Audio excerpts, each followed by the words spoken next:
Sou die vrye boom nie bot nie en daar geen druiwe aan die wingerde wees. Al sou die olyfoes misluk en die lande geen oes lewer nie. Al sou daar geen kleinvee in die kampe meer wees nie en die beeskralle sonder beste wees. Nog dan sal ek in die Here jubel, sal ek juig in God my redder. Die Here my God gee vir my krag, hy maak my voete soos die van 'n ribbok, op hoë plekke laat hy my veilig loop. Die Here my God gee vir my krag, hy maak my voete soos die van 'n ribbok, op hoë plekke laat hy my veilig loop. Hallo Wimpie, hallo maatjies. Hallo Dominee, hallo maats, hallo maatjies, hallo Dominee. Ons gaan vandag oor 'n mooi gedeelte in die Bybel praat. Oor die gelykenis van die vyeboom. Ons het mos gister by die kinderkerk het ons bietjie daaroor gesels, né Wimpie Ella? Dis waar hierdie mooi boom vandaan kom, Dominee. Ek sien dis so mooi boom en ek sien aan hierdie boom is daar klomp vruggies wat aan hierdie boom is, né? Ja. Dominee, hulle wou die boom weggooi, maar ons het vir hom 'n tweede kans gegee. Is so, wanneer ons baie keer na die lewe kyk, is daar tweede kansse. Ek wil gou-gou voordat ons gesels oor tweede kansse net die storieetjie lees en dan gaan ons bietjie oor hierdie tweede kansse praat.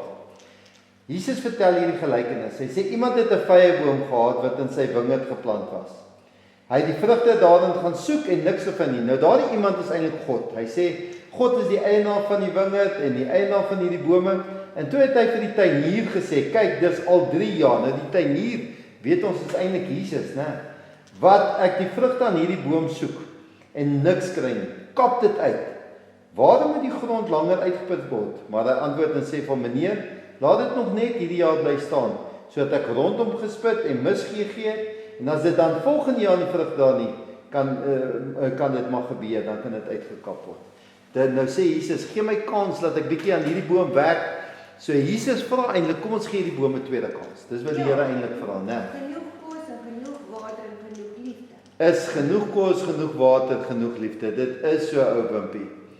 Nou as ons sommer so na hierdie boom kyk en ons kyk na 'n tweede kans, kan 'n boom tak so by homself lewe, Wimpie Ella? Nee, Dominee, dis hoekom hierdie een tuinvullis toe op pad was. Jy sien, hy moet mos ingeënt word. Hy moet deel wees van 'n boom wat wortels in die grond het, wat water kan opneem en wat kan gevoed word. Dan weet ons is 'n boom wat kan groei en lewe gee, né? En vrugte dra. En vrugte dra. Het julle geweet dat as ons ingeënt is, ons is eintlik die bome wat hierdie mooi gedeelte van praat. Hy gebruik dit as voorbeeld. Hy sê ons is soos bome. En vir ons om ingeënt te wees, dit beteken ons staan gewortel. Dit beteken ons is so geplant in die grond, né? Hy sê, weet jy waarin is ons geplant? In God se liefde. In die Here se genade. En die Heilige Gees help ons om daarin gewortel te wees. En dit is ons tweede kans wat ons in die lewe kry. Weet julle wat tweede kans is, Wimpie en Ella? Ek weet presies wat is 'n tweede kans. Dominee weet nie wat het met my gebeur nie. Vertel vir my, Wimpie.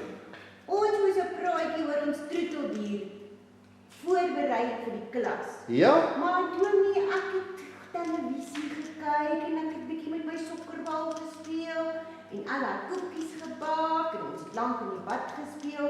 Toe vergeet ek van die praatjie. Die volgende dag, toe sit ek daar en juffrou sê, Wimpie, en ek weet ek het niks voorberei nie. O, Dominee, dit was baie erg. Ek was so bang, ek het gedink ek gaan 'n 0 op my rapport. Jy gaan bietjie moeilikheid kry. Iemand gaan vir jou inskrywing gee, jou ouers gaan skool toe geroep word. Jy gaan miskien bietjie detensie sit. Ja. Hier kom groot moeilikheid. Ja, ek was bang. Maar gelukkig, toe sê juffrou, ek kan 'n tweede kans kry, 'n laaste kans. Ek moet vir die volgende dag 'n praatjie voorberei. En toe doen ek dit en toe gaan dit goed. Is so. Sy Maar het juffrou my tweede kans. is so. En daai tweede kans is sommer so lekker. Jou hart word sommer so warm. Jy weet, iemand het vir jou 'n stukkie genade gegee. Iemand het vir jou nog 'n geleentheid gegee om daai taak te gaan doen en jy sien sommer hierdie geleentheid en jy gaan dit aangryp. Jy gaan sommer jou bes te gee, né, Wimpie? Ja. En weet jy meneer, ek het ook al 'n tweede kans gehad, Vertel my, Ella. want ek hou baie van koekies bak. So ek bak eerder koekies voor ek huiswerk doen. Nou weet ek. Ek het 'n tweede kans gehad, mens kan koekies bak as jou huiswerk klaar is. Is ja. Nou dis hoe die Bybel vir ons sê, ons kry tweede kansse. Nou hoe weet ons doen nie dit wat ons gedoen moet word nie. Net soos wat jy julle huiswerk nie gedoen het nie en jou taak was nie in op die tyd wat mens weet nie. Kyk die Here, hy sê ons is soos 'n boom wat veronderstel is om vrug te dra. Ons is veronderstel om God se liefde en God se vrede en sy vreugde, om diensbaar te wees, om mense te help. Ons is veronderstel om die blye boodskap met ander mense te gaan verkondig. Ons is veronderstel dat God se liefde en sy hoop en sy lewe wat in hom is, in en deur ons na die wêreld toe vloei. Hy sê maar as jy dit nie in mense se wêrelde kan sien nie, dan is ons nie besig om vrug te dra in hierdie wêreld nie. Dan is ons nie besig om te leef vanuit God nie. Nou kom God in hierdie tuinier wat Jesus is, tree in vir ons en hy sê maar gee nog 'n tweede kans. Ons moet bietjie nog bemes en heel maak en skoon maak en dan sal jy sien hierdie boom sal vrug dra. Ons kry daai tweede kans om hierdie vrug te dra in hierdie wêreld. En weet julle hoe kry ons dit reg om bietjie beter vrug te dra in alles? Onder die leiding van die Heilige Gees. Ons is besig om ons Bybel te lees, te bid, die Here se lofliedere te sing tot eer en verheerliking van die Here en dit maak dat ons in ons borrel en groei en dit loop oor in ons dade om 'n verskil te maak tussen ons maats en ons vriende. Dan is ons nie net soos droë, dooie bome wat niks het nie, maar ons is lewende bome wat vir God se koninkryk in hierdie wêreld laat skyn. Ja, en dan groei ons mooi met groen blare van geloof. Is so, Wimpie en Ella, soos wat julle toe daai tweede kans gekry, gryp jy dit aan, jy wil vir almal gaan wys. Ek was stout, ek het droog gemaak, maar nou het ek 'n tweede kans en ek gaan my bes te gee omdat ek hierdie tweede kans gekry het, né? En ons moet onthou om partykeer vir maatjies ook tweede kansse te gee. Daar sê Wimpie, dit is so mooi. Omdat ek 'n tweede kans gekry het, moet ek ook vir my maatjies tweede kansse gee. Almal soek 'n tweede kans in hierdie wêreld, né? Maatjies, kom ons bid saam dat die Here ons daarmee sal help en te sê, kom ons weet eers, ons leef met God in ons hartjies, dat ons daai lewe kan hê. En dan vra die Here vir jou om vrug te dra in die wêreld daar buite.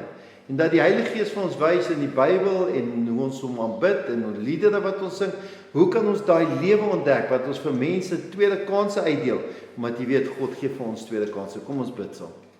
Here, U wat so groot is. U wat vir ons hierdie lewe kom gee het in Jesus Christus.